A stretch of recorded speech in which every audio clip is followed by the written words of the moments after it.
అందరినీ సురక్షితంగా ఉంచేటటువంటి కర్తవ్యాన్ని మన గౌరవ రాజ్యాంగం నిర్వర్తిస్తూ ఉంటుంది. संविधान से पहले हिंदुस्तान में गरीब लोगों के, कमजोर लोगों के कोई भी अधिकार नहीं थे. రాజ్యాంగం ఆవిర్భవించక ముందు, రాజ్యాంగం రాసుకోవడానికి ముందు ఈ దేశంలో పేదలకు గాని, దళితులకు గాని, అట్టడుగు వర్గాలకు గాని ఎలాంటి హక్కులు ఉండేవి కావు.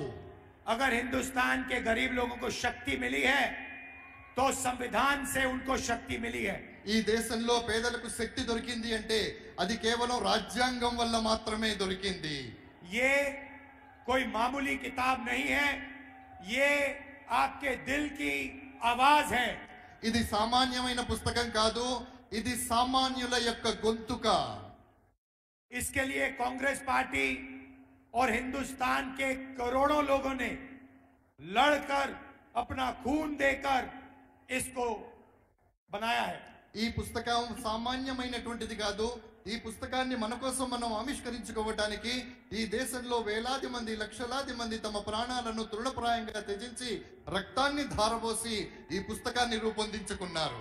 गांधी जी, अंबेडकर जी, नेहरू जी, इन लोगों ने सालों लड़ाई कर कर, खून पसीना देकर हिंदुस्तान की जनता के साथ ये किताब बनाई. మహాత్మా గాంధీ గారు, అంబేద్కర్ గారు, జవహర్ లాల్ నెహ్రూ గారు వీరంతా కూడా సంవత్సరాల పాటు శ్రమపడి చెమటోడ్చి ఈ పుస్తకాన్ని ఆవిష్కరించేందుకు, రూపొందించేందుకు తమ సహకారాన్ని అందించి ఈ దేశానికి పుస్తకాన్ని అందించగలిగారు. और इस चुनाव में बीजेपी के लोगों ने साफ कह दिया है, उनके नेताओं ने, बड़े बड़े नेताओं ने कह दिया है कि वो इस संविधान को बदल देंगे, खत्म कर देंगे, फेंक देंगे. స్నేహితులారా, ఇప్పుడు జరిగేటటువంటి సార్వత్రిక ఎన్నికల్లో భారతీయ జనతా పార్టీకి చెందినటువంటి పెద్ద పెద్ద నేతలు, గొప్ప గొప్ప నేతలు పెద్ద పెద్ద వేదికల మీద ఈ రాజ్యాంగాన్ని సమూలంగా మార్చేస్తామని, ఈ రాజ్యాంగాన్ని తీసేస్తామని బహిరంగంగానే చెబుతూ ఉన్నారు. ये चुनाव दो विचारधाराओं के बीच में है. इंडिया अलायंस, राहुल गांधी, मल्लिकार्जुन खड़गे जी, रेवंत रेड्डी जी कहते हैं कि इसको बचाना है, इसकी रक्षा करना है. ఈ దేశంలో ఎన్నికలు ఇప్పుడు రెండు సమూహాల మధ్య జరుగుతున్నాయి. ఒకటి ఇండియాకి సంబంధించినటువంటి సమూహం, అందులో రాహుల్ గాంధీ గారు, మల్లికార్జున్ ఖర్గే గారు, మీ ప్రియతమ ముఖ్యమంత్రి రేవంత్ రెడ్డి గారు వీరంతా ఉన్నారు. వీరేమంటున్నారంటే ఈ పుస్తకాన్ని పరిరక్షించాలి, ఈ రాజ్యాంగాన్ని పరిరక్షించాలి అంటూ ఉన్నారు. और नरेंद्र मोदी, अमित शाह, आरएसएस के नेता कहते हैं इस किताब को बदल दिया जाए, इसको फेंक दिया जाए. నరేంద్ర మోడీ గారు అలాగే ఆర్ఎస్ఎస్ మిత్రులు ఏమంటున్నారంటే ఈ పుస్తకాన్ని సమూలంగా తీసేయాలి, ఈ పుస్తకాన్ని పూర్తిగా మార్చేయాలి అంటూ ఉన్నారు. हम इस किताब की रक्षा करेंगे, कोई भी शक्ति इस किताब को डैमेज नहीं कर सकता है, खत्म नहीं कर सकता. మేము ఈ రాజ్యాంగాన్ని పరిపూర్ణంగా పరిరక్షిస్తాం. ఏ శక్తి కూడా ఈ రాజ్యాంగాన్ని మార్చడంలో కానీ, సమూలంగా తీసివేయడంలో కానీ ఏమాత్రం సాహసించలేదు. भाई और बहनों, आपका जमीन का हक, आपको जो आरक्षण मिला, आपको जो सरकार में रोजगार मिलता है, पब्लिक सेक्टर, वो सब इधर से आया है. దేశంలో మీకు ఏవైతే సౌలభ్యాలు దొరుకుతున్నాయో, భూమి దొరికిందో, పథకాలు దొరుకుతున్నాయో, ఈ రోజు మీరు ఒక ఓటు వేసేటటువంటి అర్హత కూడా కలిగి ఉన్నారు, అదంతా కూడా కేవలం ఈ రాజ్యాంగం ఉండడం వల్ల మాత్రమే సాధ్యమవుతోంది. नरेंद्र मोदी चाहते हैं कि सारी की सारी राजनीति 22-25 लोगों के फायदे के लिए हो. నరేంద్ర మోడీ గారు కేవలం 20-25 మందికి మాత్రమే ఈ దేశంలో ఉన్నటువంటి ప్రయోజనాలన్నీ చేకూరాలి అనుకుంటూ ఉన్నారు. उन्होंने पब्लिक सेक्टर को, सरकारी कंपनियों को प्राइवेटाइज किया. వారు దేశంలో ఉన్నటువంటి పబ్లిక్ సెక్టార్ అంటే ప్రభుత్వ రంగ సంస్థలన్నిటినీ కూడా ప్రైవేటు పరం చేస్తూ ఉన్నారు. क्यों किया? रिजर्वेशन को हटाने के लिए किया. ఎందుకు చేస్తున్నారు మీరు ఆలోచించండి. కేవలం రిజర్వేషన్లు నిర్మూలించడం కోసం మాత్రమే ప్రభుత్వ రంగ సంస్థలు ప్రైవేటు పరం చేయబడుతూ ఉన్నాయి. देश में और सरकार में ठेकेदारी प्रथा चलाते हैं. क्यों चलाते हैं? रिजर्वेशन को खत्म करने के लिए.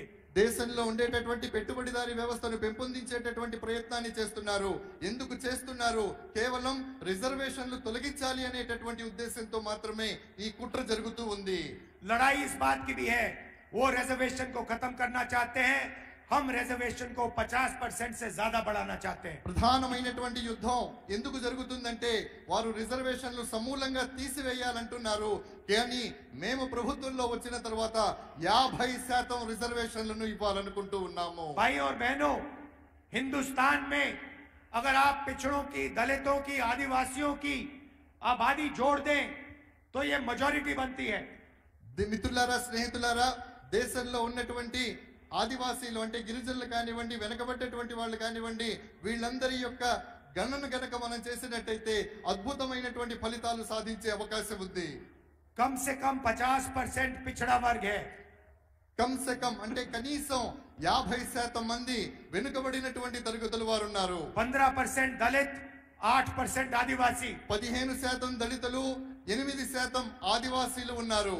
15% माइनॉरिटी और 5% गरीब जनरल कास्ट के लोग. 15% మైనారిటీలు ఉన్నారు. మిగతా 8% ఎవరైతే ఉన్నారో వారంతా జనరల్ కేటగిరీకి చెందినటువంటి వాళ్ళు ఉన్నారు. अगर आप इन सबको जोड़ दो 90% से ज्यादा बनता है. మీరు ఇందరిని కనుక కలిపినట్టయితే వీరందరూ 90%కి సరిసమానం అవుతారు. मगर इन लोगों को हिंदुस्तान में भागीदारी नहीं मिलती. కానీ భారతదేశంలో వీళ్ళకి ఎప్పుడూ భాగస్వామ్యం దొరకదు. इसीलिए हमने निर्णय लिया है कि जैसे तेलंगाना में जाति जनगणना हुआ वैसे ही हिंदुस्तान में जाति जनगणना होने वाला है. కాబట్టి మేము ఒక దృఢమైనటువంటి నిర్ణయం తీసుకున్నాము.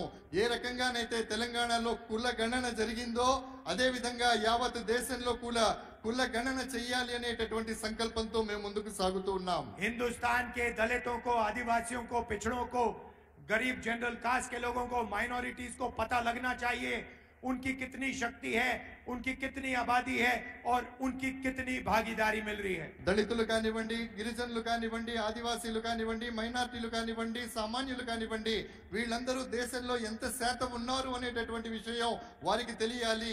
వాళ్ళ శక్తి ఏమిటో ఈ దేశంలో వాళ్ళకి తెలియాలి. और जाति जनगणना के बाद क्रांतिकारी राजनीति शुरू होगी. हिंदुस्तान की राजनीति हमेशा के लिए बदल जाएगी क्योंकि एक गहरा सच हम सबके सामने दिखने लगेगा. స్నేహితులారా, కాబట్టి ఈ రకమైనటువంటిది జరిగినప్పుడు దేశంలో నిజమైనటువంటి రాజకీయం ప్రారంభమవుతుంది. ఒక ఉజ్వలమైనటువంటి రాజకీయ చైతన్యం వస్తుంది. ఆ రాజకీయ చైతన్యం రావాలి అనేటటువంటి ఉద్దేశంతోనే మేము ఆ దిశగా ప్రయత్నాలు చేస్తూ ఉన్నాము. 2-3% लोग हिंदुस्तान को चलाते हैं. सारी की सारी संस्थाएं उनके हाथ में हैं, सारी की सारी कंपनियां उनके हाथ में हैं, सरकार उनके हाथ में है.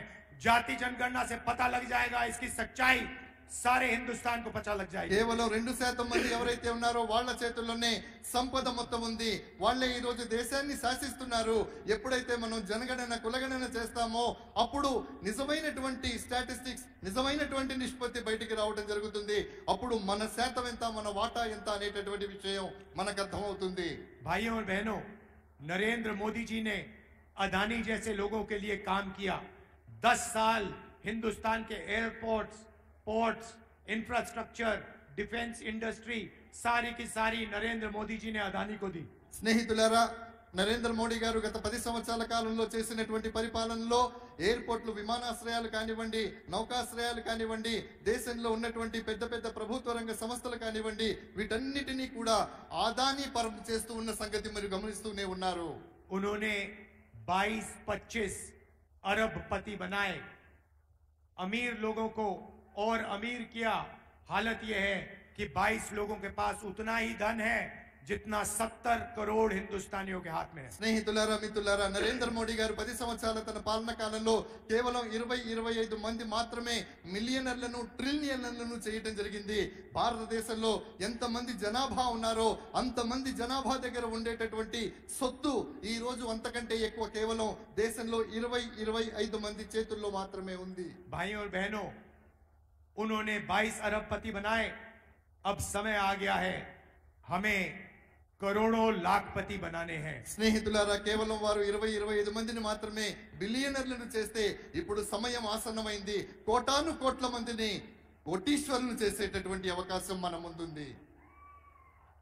हम एक ऐतिहासिक क्रांतिकारी काम करने जा रहे हैं। ఒక చారి- ऐसा काम जो आप सपने में नहीं सोच सकते। ఒక చారిత్రాత్మకమైనటువంటి కార్యక్రమానికి, ఒక చారిత్రాత్మకమైనటువంటి చైతన్యానికి శ్రీకారం చుట్టేటటువంటి ప్రయత్నాన్ని మేము చేస్తున్నాం. ఆ ప్రయత్నం ఏమిటి అనేది మీరు కనీసం కలలో కూడా ఊహించలేరు. आपने ऐसा सपना भी नहीं देखा होगा जो हम करने जा रहे हैं, जो हम सच्चाई में आपको देने जा रहे हैं। మేము ఏదైతే చేయాలనుకుంటున్నామో అది మీరు కలలోనైనా ఊహించి ఉండరు. కానీ వాస్తవం చెబుతున్నాను, అది వాస్తవంలో రూపుదాల్చబోతోంది. దాని స్వప్నాన్ని మేము సాకారం చేసి చూపిస్తాము. ऐसा काम दुनिया की किसी सरकार ने आज तक नहीं किया। ప్రపంచంలో ఏ ప్రభుత్వం కూడా ఇలాంటి పని ఇప్పటి వరకు చేసి ఉండలేదు.